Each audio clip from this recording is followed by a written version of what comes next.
मरीजों के काम कब आएंगे? जब डॉक्टर बनाएंगे, है ना। ग्राम यानी मरीजों के काम जब आएंगे जब डॉक्टर बनेंगे। जनता के काम जब आएंगे जब नेता बनेंगे। अरे न्याय की अपेक्षा वालों के काम जब आएंगे जब मजिस्ट्रेट बनेंगे। समाज के काम जब आएंगे जब समाज सेवी बनेंगे। दुखी, अनाथ, असहाय, दीनहीन लोगों के काम जब आएंगे जब अपन कोई परोपकारी बनेंगे। कुछ बनेंगे ही नहीं, कुछ लायक ही नहीं होंगे तो काम भी आने वाले नहीं है। कुछ लायक बनने के लिए, कुछ लायक बनने के लिए जीवन में कुछ करना पड़ता है। कुछ करने वाला ही लायक बनता है और लायक बनने वाला ही किसी के जीवन में काम आता है। और जो जीवन में किसी के काम नहीं आ सका, अभी कह रहे थे धर्मराज जी, उनसे जानवर अच्छे। अरे और तो और जिंदे रह करके घी दूध देते हैं, गोबर मूत्र तक देते हैं, जो हर कोई न कोई काम में आती। और तो और उनकी शरीर की हाड़ चमड़ी भी काम आ जाती है। हाथी दांतों के अनेक सुंदर भूषण बने, चीतरे की खाल राजा रानी को सुहाती है। पशुओं की खाल के अनेक जोड़े सुंदर बने, शेर की खाल योगी जनों मन भाती है। हिरण के सारे अंग लोगन के आवे काम, बकरे की खाल कोए से मन पानी भर लाती है। कहे कवि हरिदास, और हरि के भजन बिनु ये मानुष की खाल किसी काम नहीं आती है। ये वृक्षों के जीवन में बड़ा परोपकार है।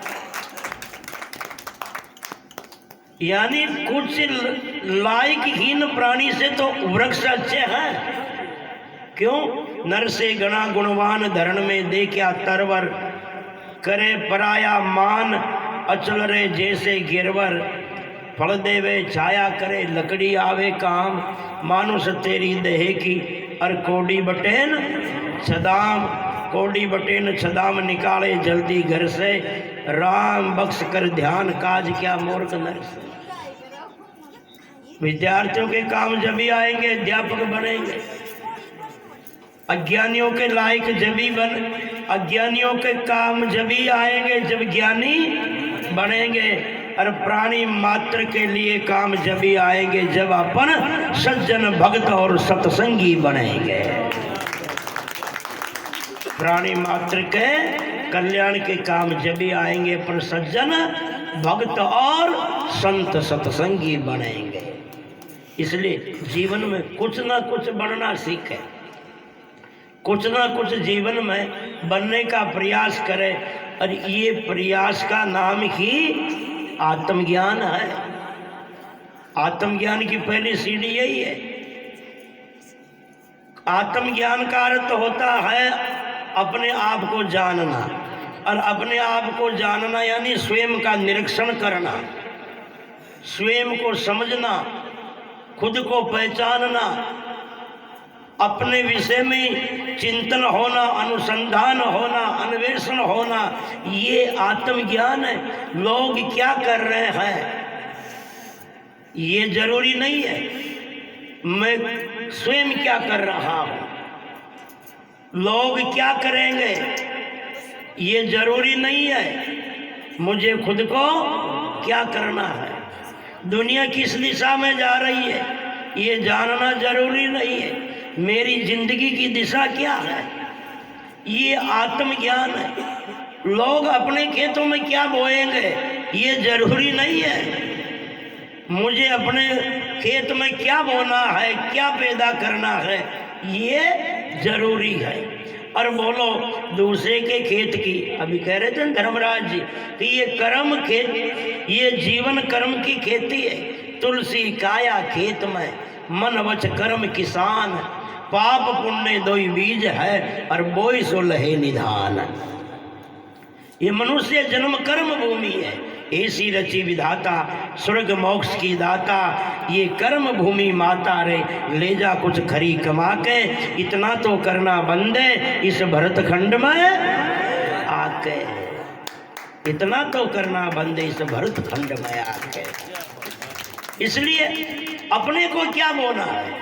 देखो कोई का दूसरा खेत में जानवर खा रहे हो, कोई को पड़ोसी की चिंता क्या, पड़ोसी का खेत में फसल सूख रही हो, किसी को चिंता क्या, पड़ोसी ने बोया या खेत खाली रखा, किसी को चिंता क्या।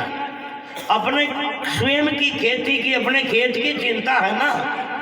पड़ोसी नौकरी में जा रहा या नहीं जा रहा, कोई को चिंता क्या। पड़ोसी दुकान कर रहा या नहीं कर रहा, किसी को चिंता क्या। अरे पड़ोसी कुमारा या गुमारा, किसी को फिक्र है क्या। मगर अपनी व्यवस्था कैसे बनी हुई है, ये सबको चिंता है। बस ज्ञान का अर्थ भी यही है। अपन ज्ञान तो एक कांच की तरह है। घर में अपन कांच लाते ना, पड़ोसियों का चेहरा देखने के लिए थोड़ी लाते हैं कि कोई पड़ोसी आएगा अपने घर में अपना चेहरा देखेगा, नहीं, स्वयं की शक्ल देखने के लिए घर में कांच लाता है। इसलिए सत्संग में भी इसी प्रयोजन से आना चाहिए कि हमें स्वयं की दिशा को जानना है, स्वयं के कल्याण के मार्ग को समझना है, मेरे जीवन का उत्थान कैसे हो, जिंदगी का सुधार कैसे हो। जैसे कांच देख करके अपने कहीं चेहरे पर कोई धूल लगी हो, कहीं दाग लगा हो, तो अपने मिटाने की कोशिश करते हैं ना, क्योंकि कांच अपने चेहरे की सत्यता बताता, शुद्धता बताता है, साफ मेलापन बताता। तो कांच को सामने रखकर अपना चेहरा संवारता है, साफ करता है। ऐसे महापुरुषों के द्वारा जो ये विचार मिलता है, अनुभव मिलता, ज्ञान मिलता है, इस दर्पण में अपने जीवन के आचरण, चरित्र, व्यवहार को देख करके जहाँ जहाँ मेलापन हो, जहाँ जहाँ दुर्व्यसनों के धब्बे लगे हो, दोष अपराधों के धब्बे लगे हो, उनको मिटाने का प्रयास करें। यही ज्ञान की भूमिका है, यही ज्ञान की भूमिका है। और जिनके जीवन में ये सोच पैदा हो जाती है ना, बुरा जो देखन में चला बुरा न मिलिया कोई, जो दिल खोजा अपना तो मुझसे बुरा न कोई। स्वयं का निरीक्षण हो, वो किसी जाके भावे जो करे भलो बरो संसार, अरे नारायण तो बैठ के अपनों भवन बुआर। सवेरे सवेरे उठते ही कोई माता बहन झाड़ू लेके पड़ोसी के घर जाती क्या, झाड़ू निकालने या पोछा लगाने पड़ोसी के घर थोड़ी जाती है। सवेरे उठती तो घर अपना ही तो साफ करती है। पड़ोसी के घर मकान में दीवारें आ रही है या छतें टपक रही है, मकान जर्जर हो रहा है या पुराना गिर रहा है, रंग रोशन नहीं, अपने को चिंता थोड़ी है। अपने को अपने घर की चिंता ना, अपने इन शरीर रूपी घर में रह करके, इन शरीर रूपी मकान में रह करके अपन रह किस विधि से रह हैं, और इनमें शुद्धता है या अशुद्धता है, बस ये जीवन में देख लीजिए। इसी का नाम ज्ञान है। और ये सोच जिस दिन हो गई, औरों की बुराइयों में ध्यान देना खत्म हो जाएगा। एक राजा सुबह सुबह घूमबा निकले हो, राजा ने एक आदमी मिलियो दरवाजे गांव के बाहर निकलते ही। वो दिन कोई संयोग की बात थी, राजा बहुत परेशान रहियो, पूरे दिन भूखो प्यासो मरियो, अंजल भी न मिलियो। राजा की खोपड़ी में रिएक्शन हो गयो। राजा विचार करियो, कटे यो आदमी कर्म ठोक है, यो आदमी कर्म ठोक है, इकी शकल ही खराब है, इको मुंडो ही आचियो कौन है। दिन उगते ही सबके पहले यो ही नजर आयो, इको ही मुंडो देखियो, जो आपरो तो यो दिन ही बड़ो दौरो निकलियो है, बड़ा परेशान रिया। तो राजा शाम का गड़मार नौकर ने क्यों रे जाओ, आदमी ने बुला लिया। जब वो आदमी ने बुलायो तो राजा कह रिया, કે આજ સુબહ સુબહ તુંય મારી નજર આયો, તારો मुंडो इतरो खराब है, इतरी शकल खराब है, अतरो दोष है थारो मुंडो देखबा को। पूरे दिन घणो दुख पायो, भूखो तसाया रियो, बड़ो परेशान होयो। मैं के नौकरा ने कह दियो रे को मातो कटा दियो रे, भलो जो दोबारा नजरी ना आवे। नहीं तो गांव में रह लो तो कोई दिन और भी मिले लो यो। तो जब वो आदमी ने सोची कि मातो ही कटवा जा रही हो, इसमें कोई बड़ी सजा नहीं है। ध्यान देना, जो जिंदा रहने की आस जिनकी छूट जाती है, उनके आगे कोई शहंशाह हो और चाहे बादशाह हो, है। क्योंकि वचन की शब्दों की ललकार उसी की होती है जिनको ज्यादा जिंदा रहने की फिक्र नहीं होती है। जिनको जीने की आस नहीं, उनको मौत का भी डर नहीं। और मौत से बड़ा नुकसान, मौत से बड़ी कोई सजा दुनिया में दूसरी है ही नहीं। और जिसको मौत की फिक्र नहीं, उनके लिए क्या रंकर, क्या बादशाह है, क्या प्रजार, क्या राजा है, क्या अमीर, क्या गरीब है। वो आदमी सोचो को जब मरवाए जा रहा, तो राजा ने भी छाती ठोकर निका ही खेचा ना पाई। जो कह तो इनकी भांगड़ी ठिकाना आई जाओ राजा की, अरे फिर आपड़ो जड़ा पहाड़ चलियो ही जाओ। जब वो आदमी क्यों कहता था, एक बात बताओ, मारो आज आप मुंडो देखियो भी मैं इतरो की तो दुख हो। एक दिन आपने दुख देख लियो या भूखा प्यासा रह गया, थोड़ी तकलीफ उठा ली उसी, इसू ज्यादा नुकसान तो मैं दीगबाशु कौन हो आपको। आके बात तो तरीक है, पर देखो आज मैं भी सूतो उठतो ही था, कोई मुंडो देखियो छो, मने भी और न मिलियो। जो देखो था कोई मुंडो देखियो सुबह सुबह, जो मारो तो जड़ा पाड़ गो, डोल बाज गयो, माथो कटे दो आज के दिन है। अब बोलो आपना दुनिया में ज्यादा मुंडो खराब कौन को है? अंदाजा था को है कि मारो है, मारो देखियो जीशो तो थे भूख्या तो सही मरिया, और था को मुंडो देखियो जो मारो मातो कटे लो। राजा माता के मुखी की तरीके थासो ज्यादा कर्म ठोक तो मैं हो रहे है, थासो ज्यादा बुरो तो मैं हो। जो दिल खोजा अपना तो मुझसे बुरा न कोई। ये मनुष्य जीवन है भाई, अवगुणों का पुतला है। अपन मनुष्य क्या, इस धरातल पर बड़े बड़े ऋषि महर्षि आए, अवतारी पुरुष जैसे आए, कोई ना कोई छोटा मोटा कलंक लगे बिना उनका जीवन भी नहीं बचा। देहधारी दुनिया में अवधो कोई न सुखिया रहे है।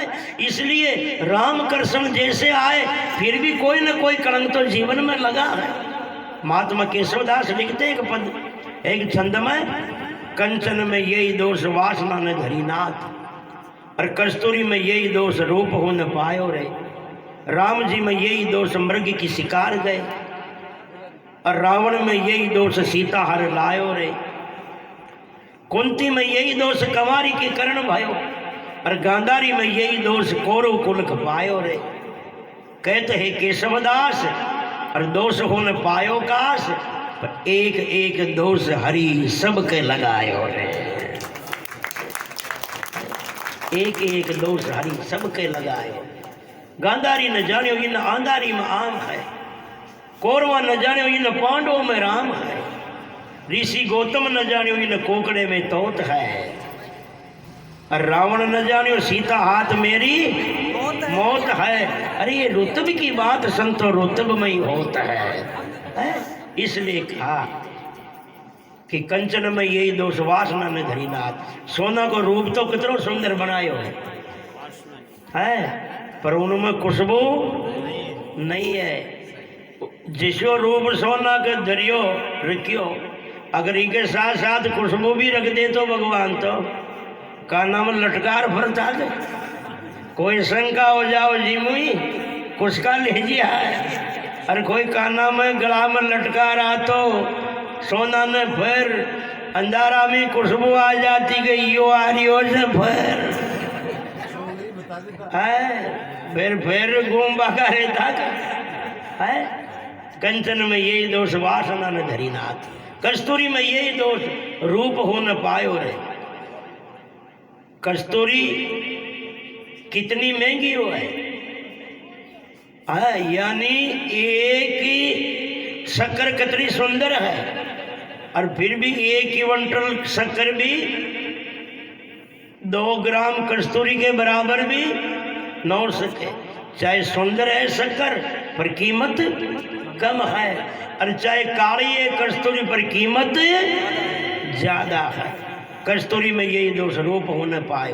राम जी में यही दोष मृग की शिकार गए। भगवान राम का जीवन मर्यादा पुरुषोत्तम है ना, है मर्यादा पुरुषोत्तम।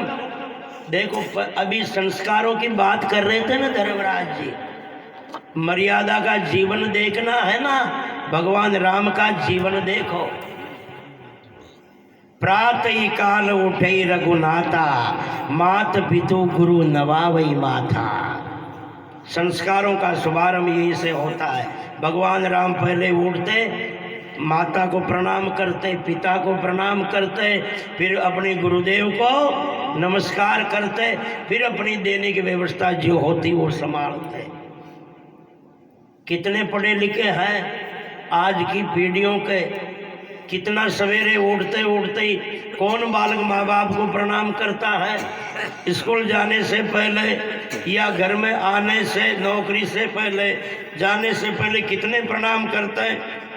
कौन सी बहुएं सासों को प्रणाम करती है, कौन बेटा बेटी माता पिता को प्रणाम करता है। अरे और तो और विद्यालयों में जाने वाले कितने विद्यार्थी अध्यापकों को प्रणाम करते हैं। कहाँ है संसार संस्कार इस। और अगर शिक्षा के साथ संस्कार नहीं जुड़े ना, तो शिक्षा भी केवल एक रोजगार से ज्यादा महत्व नहीं है। शिक्षा से नौकरी तो मिलती है या कोई कमाने का तरीका मिलता है, और कमाने के तो तरीके से नौकरी से पैसा ही तो आता है, और पैसे से भोग सुख सुविधा का जीने के संसाधन मिल जाते हैं। और क्या इनसे कोई बड़ी बात थोड़ी है,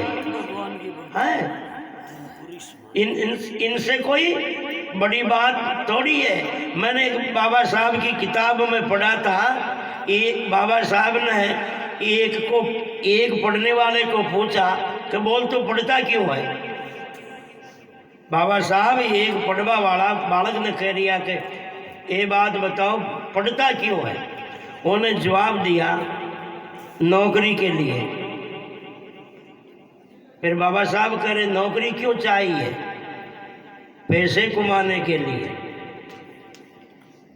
पैसे क्यों चाहिए। पैसा चाहिए अच्छी शादी करने के लिए, मकान बनाने के लिए, सुख सुविधा के लिए। ये क्यों चाहिए कि अच्छे से जीने के लिए। अच्छा जीना क्यों चाहिए, क्यों जीना चाहता, अच्छा जीना क्यों चाहिए। आखिरी में जवाब दिया वो बड़वालों को मरबा के लिए। तो फिर मरबा के लिए अतरो बखेड़ो क्यों बैठी रहा बाप। एक ब्लेड ही लिया रहे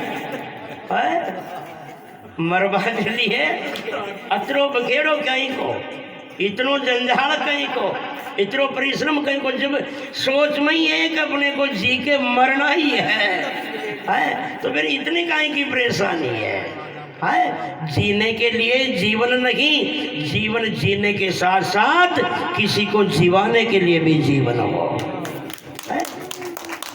जीवन जीने के साथ किसी को जीवाने के लिए भी जीवन हो।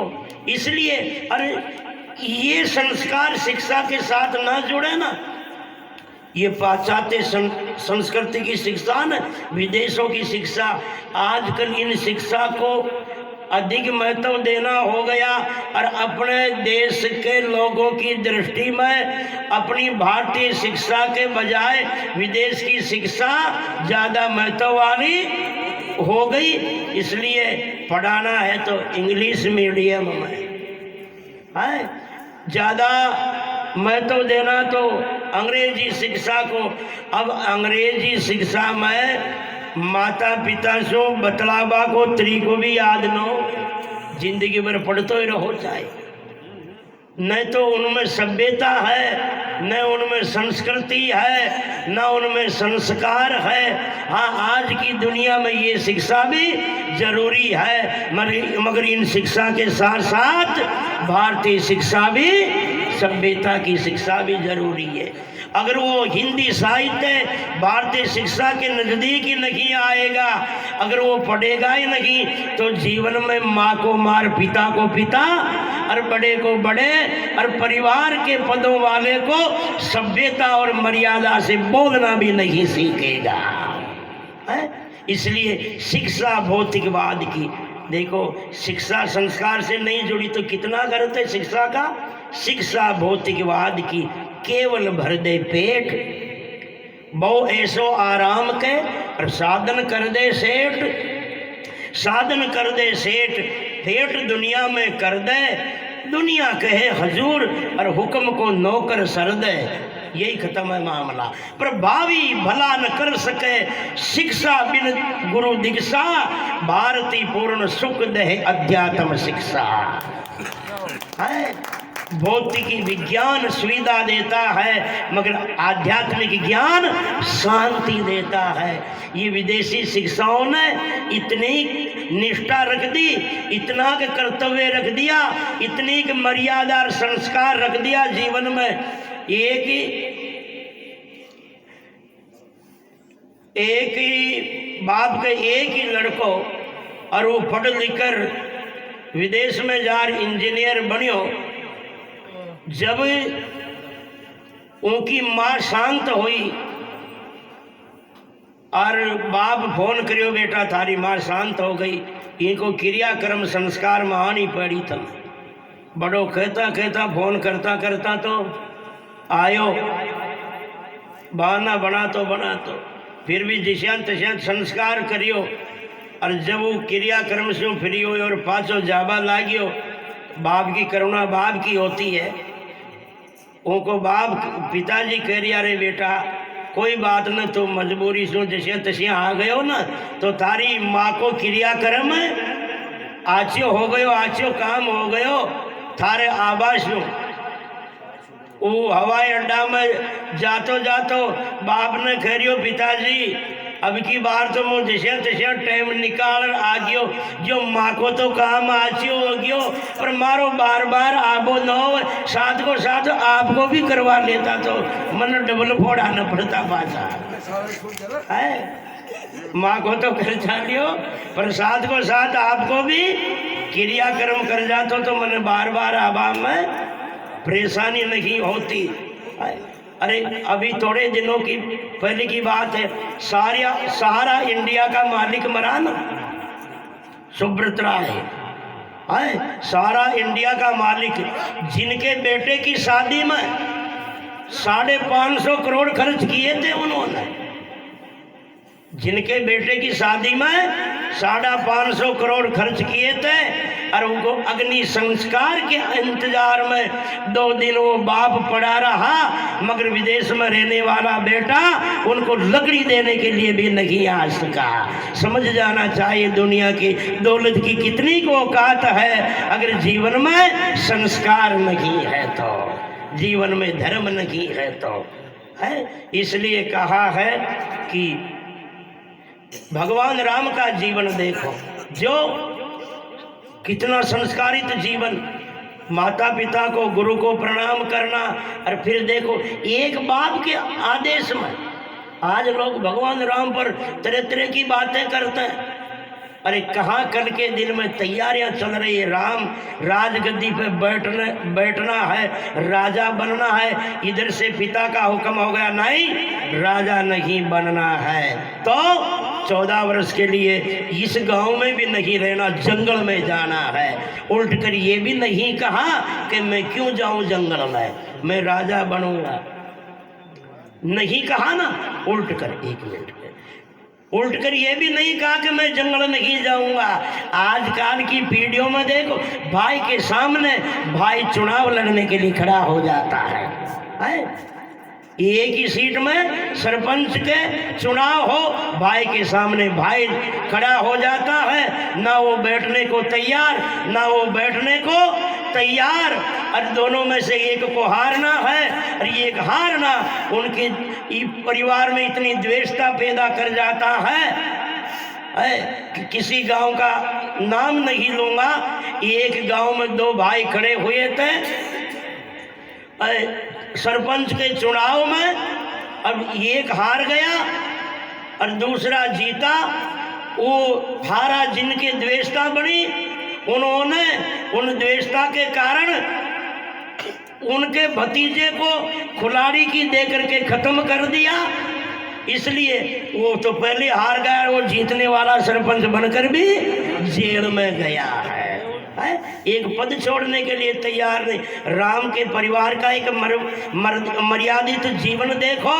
इधर एक वचन में राम राजगद्दी का त्याग करके वन में जा रहे हैं, और वन में जाने के साथ साथ में देखो एक कोई वनवास मिला था केवल राम को, लक्ष्मण को नहीं मिला। जब लक्ष्मण भी खड़ा हो गया कि मेरा भाई अगर ऐसी परिस्थितियों में रहेगा तो मैं यह आनंद भोग के क्या करूंगा, मुझे भी इसके जंगल इनके साथ में ही जाना है। और सीता को वनवास नहीं मिला था। सीता ने कह दिया जब मेरा पति ही पहाड़ों में जंगलों में रहेगा तो मैं यह सुख से जी के क्या करूंगी, जैसे तैसे जीवन मुझे भी वहीं गुजारना है। आज घर में भूख बुआ जी दुआड़ो भूबो जी घुस गया तो साथ फेरा खाबा वाली भी दूसरा राशन कार्ड में जा नाम लिखा हुआ दूसरी पंचायत में, तारे लाभो लाग मुक्सी खाते बदरी धारे ये है जीवन। उधर राम राजगद्दी का त्याग कर रहे हैं और इधर भरत को राज सौंपा गया। भरत ने संकल्प कर लिया अब मेरी इन राजगद्दी का अधिकारी तो राम ही था, मुझे राजगद्दी पे नहीं बैठना है।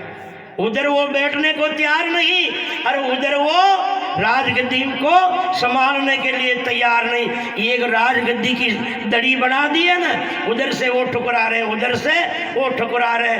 आज एक सीट के लिए जो 5 साल की सीट है उनके लिए परिवारों में दरार। अरे चुनाव लड़ना तो दूर बात, तने वोट कौन को दियो रे, मैं क्यों जी को न दियो, हाँ कि तो क्यों जी को न दियो, मुँह मारा नहीं दियो तो आपने बोलचाल ही बंद पे है। तारी पार्टी लग मारी पार्टी, थारो आदमी लग मारो अलग, इसमें सारा परिवार टूट जाता है।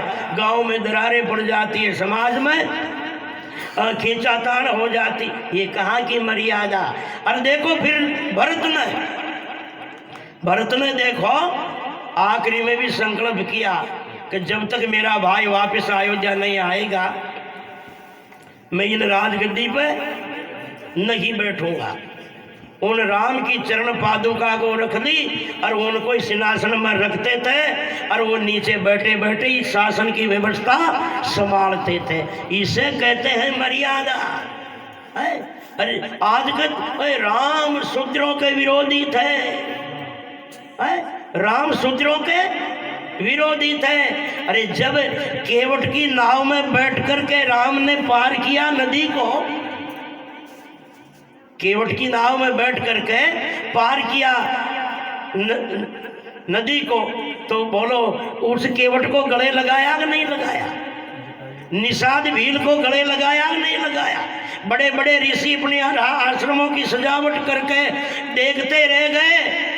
भारद्वाज जैसे ऋषियों के ब्राह्मणों के आश्रम थे, उनको उनकी तरफ देखा भी नहीं। राम ने जाके शिवरी को गले लगाया कि नहीं लगाया। अरे शिवरी के झूठे बेर खाए कि नहीं खाए।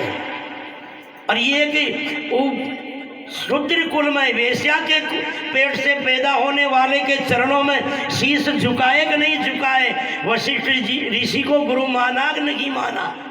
और अच्छे अच्छे ऋषियों के आश्रम होते हुए भी सीता को आखिरी में वाल्मीकि के आश्रम में जाके छोड़ा कि नहीं छोड़ा सेवा करने के लिए। तो बोलो फिर कहाँ।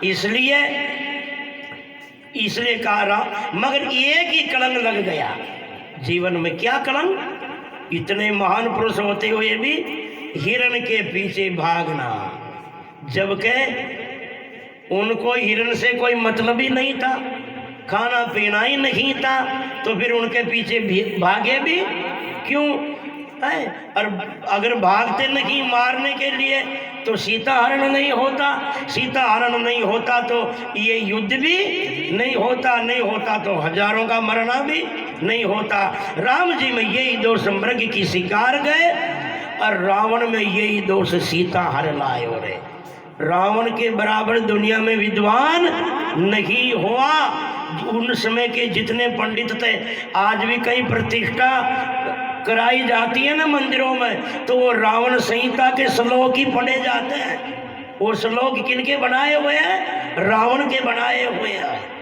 इतना विद्वान था, मगर ज्ञान तो सब था, शास्त्रों का था, मगर स्वयं के जीवन के आचरण का ज्ञान नहीं था, इसलिए विद्वता धरी रह गई। रावण में यही दोष सीता हर लायो रे, कुंती में यही दोष कवारी के करण भयो।